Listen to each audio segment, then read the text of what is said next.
नमस्कार. नुकतेच लोकसभा निवडणुकीचे निकाल लागलेत. यामध्ये बारामती लोकसभा मतदारसंघाच्या निकालाकडे सर्वांचेच विशेष लक्ष होते. यात सुप्रियाताई सुळे यांनी प्रचंड बहुमताने विजय मिळवला. त्यांच्या या विजयात दौंड तालुक्याचा महत्त्वपूर्ण आणि विशेष सहभाग होता.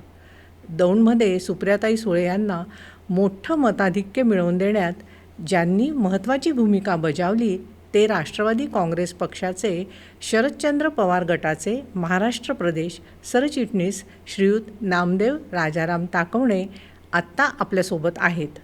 निवडणूक प्रक्रियेतील त्यांची भूमिका आपण जाणून घेऊयात. नमस्कार सर. नमस्कार. जसं आत्ता मी म्हटलं की लोकशाहीचा जो उत्सव संपन्न झाला आणि त्यात सुप्रियाताई सुळेंना दौंडमधून 26,000पेक्षा जास्त मताधिक्य मिळालं आणि यापूर्वी भाजपच्या त्या जागा होत्या आणि ह्या मताधिक्यामुळे किंवा जे आपण बघितलं की दौंडचं जे संख्या होती मतदारांची आणि त्यांच्या बाजूची, त्याच्याने फार फरक पडला त्यांच्या विजयामध्ये. तर त्यात तुमची भूमिका काय होती ती जरा आम्हाला समजावून सांगा. नुकत्याच पार पडलेल्या लोकसभा निवडणुकीमध्ये खरं तर ही निवडणूक एक वेगळ्या विचारांवर आणि वेगळ्या दिशेने गेली. भारतीय जनता पार्टीनं जे काही निवडणूकपूर्व खेचाखेची केली ती सर्वसामान्यांच्या गळी उतरली नाही. ह्या सगळ्याची परिणती ह्या निवडणुकीमध्ये नकळत पाहायला मिळाली. बारामती लोकसभा मतदारसंघामध्ये दौंड विधानसभा हा 2014 आणि 2019ला सुप्रियाताईंच्या विरोधात होता. आमच्यासारखे असंख्य कार्यकर्ते जे प्रामाणिकपणे त्यावेळेस पक्षाची बाजू घेऊन काम करत होतो.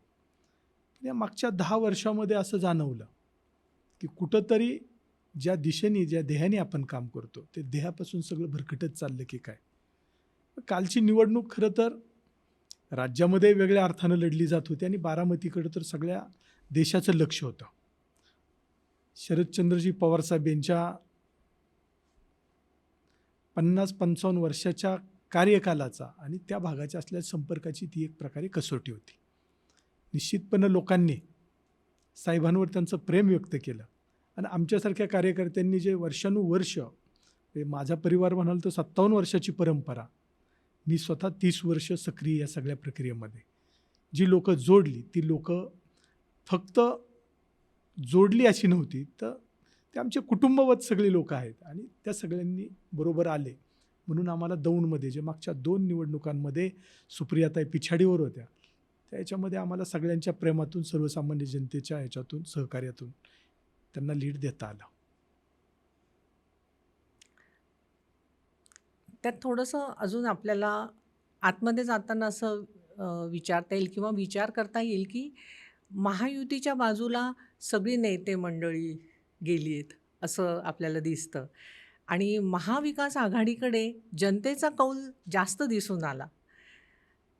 आता हे चित्र आपल्याला विधानसभा आणि स्थानिक स्वराज्य संस्थांच्या निवडणुकीत पाहायला मिळेल का?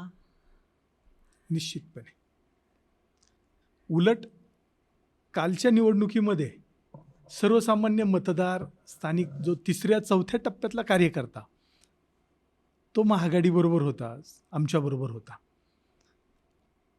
एक नाही म्हटलं तरी समाजामध्ये एक प्रेशर होतं की अरे आपण मतदान करू पण खरंच बदलेल का, हे एक आत्मविश्वासाचा अभाव होता. त्यामुळे अनेक सुप्त लाट होती, अनेक ठिकाणी बोललं जात होतं पण फर्मली जे बोलणं ते नव्हतं. आता लोकांना एक विश्वास आला की अरे हे शक्य आहे आणि या निवडणुकीने तो विश्वास जनतेला दिला की बारामती लोकसभेमधील दौंड तालुक्यामध्ये आम्ही 26,000चं मताधिक्य घेऊ शकलो. निश्चितपणे विधानसभेला आणि जिल्हा परिषद पंचायत समितीच्या निवडणुकीमध्ये याच्यामध्ये दुपटीने भर पडेल. आत्ता जनता मोकळ्या मनानं बरोबर येते.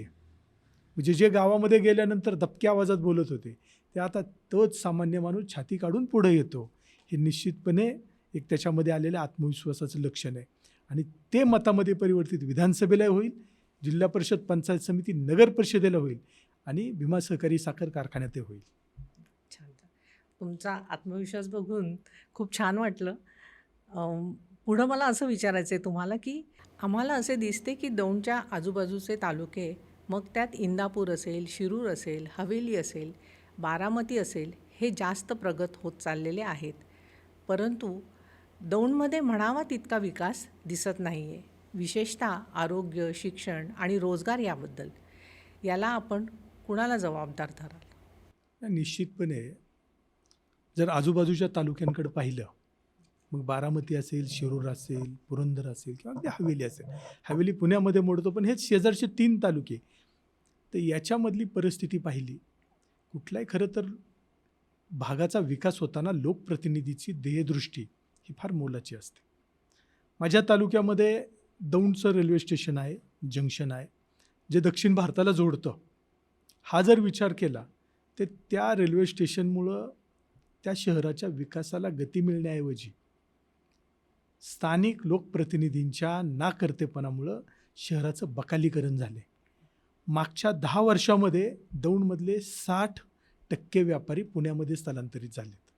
म्हणजे खरं तर पुण्याचं उपनगर होण्याची क्षमता असलेलं दौंड शहर, पण दुर्दैवानं आज ते ओसाड पडत चालले अशी परिस्थिती आहे.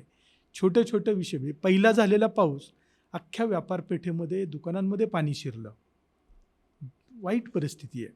म्हणजे मूलभूत स्वातंत्र्याच्या 75 वर्षानंतर शेकडो कोटी त्या दौंड शहरामध्ये खर्च झाले, पण आजही ड्रेनेजचा प्रश्न सुटला नाही तिथला. पहिल्या पावसाने तारांबळ उडाली. आणि नैसर्गिक स्लोप असलेलं दौंड शहर आहे की ज्याच्या उत्तरेला भीमा नदी वाहते आणि नाही म्हटलं तरी कुरकुमच्या बाजूनी डोंगर आहे. अत्यंत व्यवस्थित असलेला, नितळपणा असलेला, पण ह्या राज्यकर्त्यांनी त्याची पार चेहऱ्याचं वाटोळं करण्याचं काम, दौंडच्या चेहऱ्याचं वाटोळं केलं स्थानिक लोकप्रतिनिधींनी, आणि हे बदलण्याची गरज आहे. आजूबाजूच्या तुलनेमध्ये आमच्याकडे शिक्षणाची दुरावस्था आहे. शिक्षण नाही, रोजगाराची परिस्थिती तीच आहे. पण ह्या सगळ्याचा जर विचार केला तर याच्या मागं लोकप्रतिनिधीची इच्छाशक्तीचा अभाव हे जाणवतं. त्यामुळे आम्ही निश्चित मागे आहोत ह्या विषयामध्ये.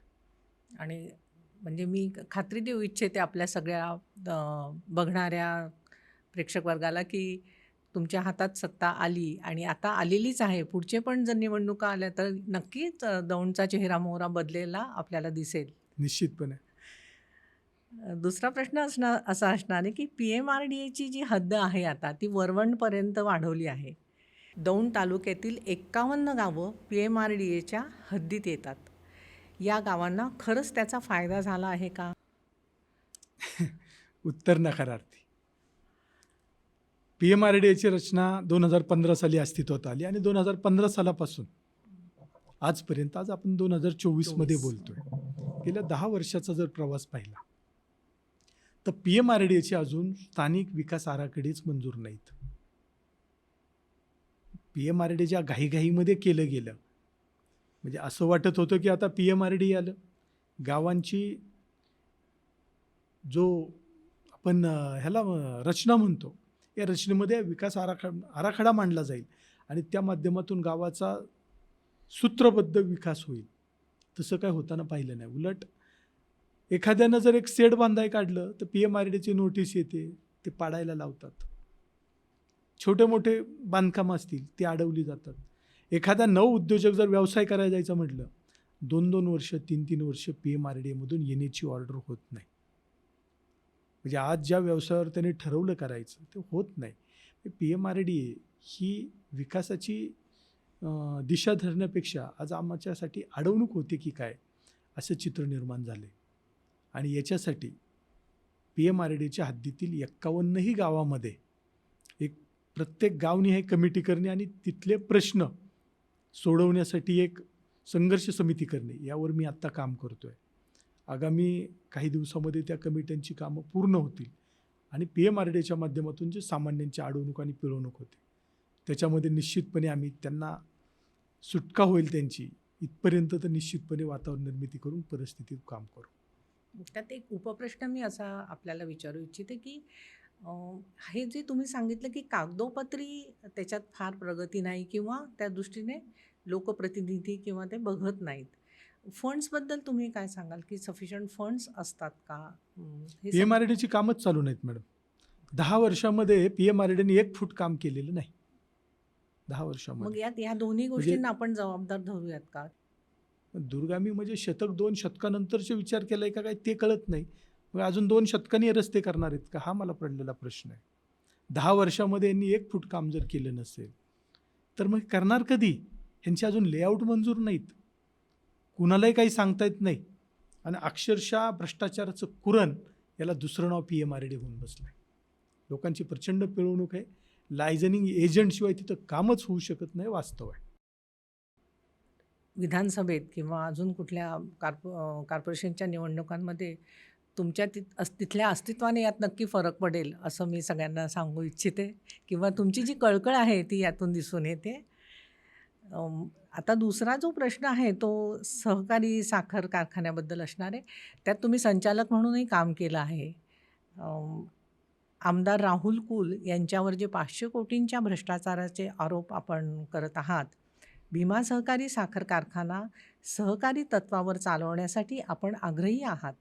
याबाबतची वस्तुस्थिती शेतकऱ्यांना जाणून घ्यायची आहे किंवा त्यांना कळावी म्हणून तुम्ही काय सांगाल? नाही, मी 500 कोटीचा आरोप नाही केला मॅडम कधी. ओके.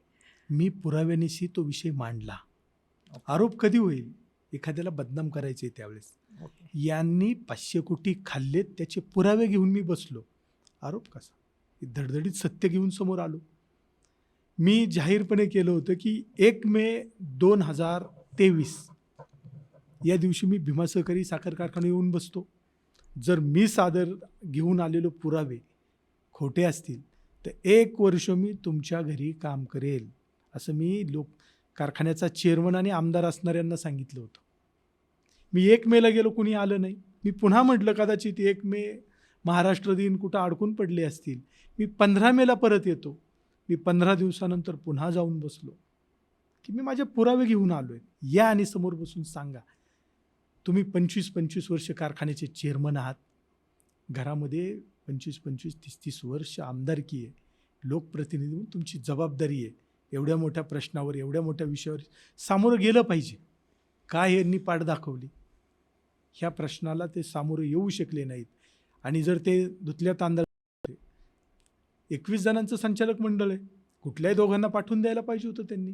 कारखान्याच्या MDला पाठवायला पाहिजे होतं की हे तुम्ही काय कागद घेऊन आलायत, हे सगळे खोटे आहेत म्हणायला पाहिजे होतं. काय हे करू शकले नाहीत. मी कोर्टामध्ये गेलो आहे, मी DRTमध्ये गेलो आहे, मी DARTमध्ये आहे. अनेक ह्या विषयावर मी संघर्ष माझा चालू आहे. 49,000 सभासदांचा हा विषय आहे. याचे 49,000 सभासद आणि 1,000 कामगारांशी निगडीत हा विषय. हा जर विचार केला, आज 450 कामगार निवृत्त झालेत. त्यांचा 38 कोटी रुपये देणं आहे. आयुष्यभर ज्यांनी त्या कारखान्यासाठी आपली हाडाची काढं केली, प्रामाणिकपणे काम केलं, त्या कारखान्याच्या निवृत्त झालेल्या कर्मचाऱ्यांना यांनी 1 रुपया दिला नाही. प्रॉव्हिडंट फंडाची रक्कमसुद्धा भरली नाही. एखाद्या खाजगी कंपनी जर PFचे पैसे भरले नाही तर त्यांच्यावर गुन्हा दाखल होतो. 4-4, 5-5 वर्ष यांनी पैसे भरले, त्यांच्यावर गुन्हा कसा दाखल होत नाही? केवळ आमदारकीचं याला कवच आहे म्हणून भीमा पाटसचा भ्रष्टाचार बाहेर येत नाही, हे माझं प्रामाणिक मत आहे. ह्या सगळ्या विषयामध्ये आमचा संघर्ष चालू आहे. आणि मी तुम्हाला विश्वासाने सांगतो की तो कारखाना आज ज्या पद्धतीनं भाडेतत्त्व दिलं आहे ती पूर्णपणे कायदेशीर प्रक्रिया चुकीची आहे. कोर्टामध्ये ती टिकणार नाही. आज सरकार आहे, अधिकारीसुद्धा त्या ह्याच्यात स्पष्ट भूमिका घेत नाहीत म्हणून हे सगळं चालू आहे. हे नाही टिकणार. लोकसभेमध्ये महाराष्ट्रामध्ये जे घडलं आहे, काही सांगण्याची गरज नाही. 3 महिन्यानंतर या राज्यामध्ये महाआघाडीची सत्ता येईल आणि मग तुम्हाला लक्षात येईल की या विषयामध्ये काय निर्णय झालेले आहेत. आम्ही सहकारी कारखाना वाचवू, आम्हाला विश्वास आहे. आणि मी पक्षप्रवेश करताना शरद पवार साहेबांचा हा शब्द घेतला आहे की तो कारखाना पुन्हा सहकार तत्वावर चालवण्यास ते पूर्ण ताकदीने मदत करणार. ह्याच एका मुद्द्यावर